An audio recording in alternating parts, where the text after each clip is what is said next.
Welcome to hit TV. Nellore జిల్లాలోని మన కనక mall centre వద్ద ఉన్నాం. సిఆర్ఎంఆర్ షాపింగ్ మాల్ వారు ప్రతి సంవత్సరం వినూతమైన పద్ధతిలో వినాయకుడిని నిర్వహిస్తారు. ఇప్పుడు ఈరోజు మనం ఎక్కడ చూడడం వినూతమైన పద్ధతిలో పూతరేకులతో వినాయకుడిని తయారు చేశారు. చూడండి, పూతరేకులతో ఇక్కడంతా పూతరేకులతోనే తయారు చేస్తుంది. లడ్డు తప్ప కొరంతా ఏదైనా కానీ మొత్తం పూతరేకులతోని వినాయకుడు గారి ముకట్లు కానీ ఆయన తొండం కానీ ఎక్కడి నుంచి అయినా కానీ చూస్తే పూతరేకులతోనే తయారు చేస్తున్నారు. ప్రతి సంవత్సరం వీళ్ళు వినూతమైన పద్ధతులతో చేస్తారు. 2008 సంవత్సరం నుంచి ఇప్పుడు 2024 దాకా వీళ్ళు వినూతమైన అంటే ఖజురకాయతో కానీ, కంకిలతో కానీ, టెంకాయలతో, ఎండి చుప్పలతో కానీ తయారు చేశారు. ఇదే ఇక్కడ మనం చూసే పని అయితే సిఎంఆర్ షాపింగ్ మాల్ నిర్వాహకులు ఉన్నారు, ఆయనతో మాట్లాడడానికి ప్రయత్నం చేస్తున్నాం. సార్ చెప్పండి, ఎన్ని సంవత్సరాల నుంచి మీరు వినాయకులు తయారు చేస్తున్నారు? సార్ నమస్కారం అండి, నా పేరు వాసు, నేను సిఎంఆర్ షాపింగ్ మాల్ మేనేజర్ని. గత 2008లో సిఎంఆర్ సంస్థ స్థాపించడం జరిగింది. అలాగే చందన బ్రదర్స్ కూడా మా సంస్థే కనుక చందన బ్రదర్స్ సిఎంఆర్ షాపింగ్ మాల్ తరపున కస్టమర్లకు, శ్రేయోభిలాషులకు, మిత్రులకు అందరికీ మా వినాయక చవితి శుభాకాంక్షలు. గత 2008 నుండి స్థాపించిన 2009 నుంచి మేము మా షోరూమ్ ఆధ్వర్యంలో, షోరూమ్ ప్రెమిసెస్లో ఏదైతే ఉన్నదో వివిధ రకాలైన పదార్థాలతో, అంటే వివిధ రకాలైన పదార్థాలు అంటే కాలుష్యానికి ఎటువంటి హాని కలిగించని పదార్థాలతో మేము ఆ యొక్క విగ్రహాలను మేము తయారు చేయించి మా యొక్క సంస్థ ముందే పెట్టడం జరుగుతుంది. గతంలో మేము రుద్రాక్షలతో చేయడం జరిగింది, ఖర్జూరంతో చేయడం జరిగింది, అలాగే కొబ్బరి చిప్పలు, వెండి కొబ్బరి చిప్పలు, టెంకాయలు, మొక్కజొన్న, ఇలాగ వివిధ రకాలుగా మేము చేయించడం జరిగింది.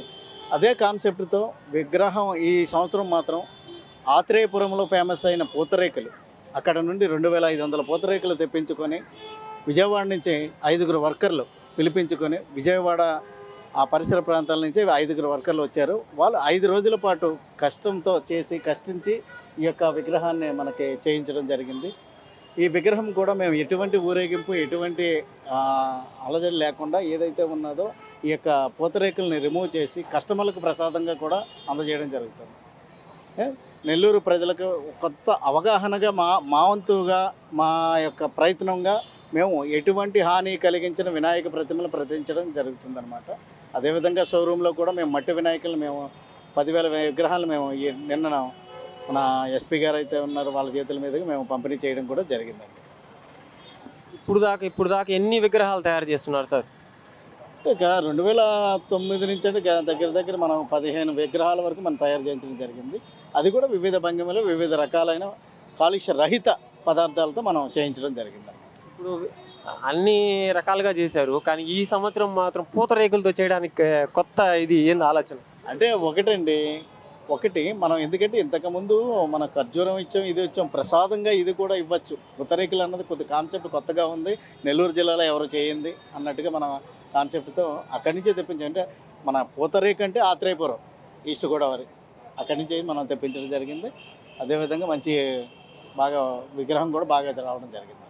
ఈ విగ్రహం ఎన్ని రోజులు ఉంటుంది సార్? సార్ 3 రోజులు 5 రోజులు అన్నది ఇంకా డిసైడ్ చేసుకోలేదు. ఏ రోజు అన్నది మండే ఆర్ వెడ్నెస్డే రిమూవ్ చేసి కస్టమర్లకు మేము అందరూ చేయడం జరిగింది. ఈ యొక్క ప్రసాదాన్ని అందరూ స్వీకరించాలని కూడా కోరుకుంటున్నాం.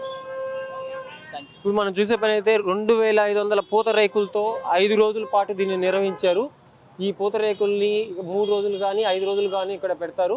పెట్టిన తర్వాత అనంతరం దీన్ని వీళ్ళే ప్రసాదంగా పనిచేస్తారు.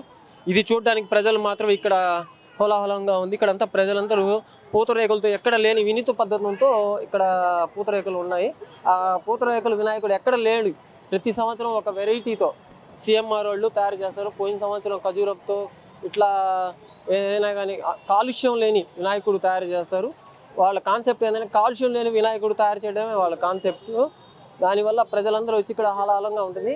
ఏమంటే దేవుణ్ణి ఇక్కడ వచ్చి కోలాహలంగా ఇక్కడ అందరూ దేవుణ్ణి వచ్చి దర్శించుకుంటారు. ఇది ఇక్కడ పరిస్థితి. నెల్లూరు జిల్లా నుంచి ఫమరుద్దీన్, హిట్ టీవీ.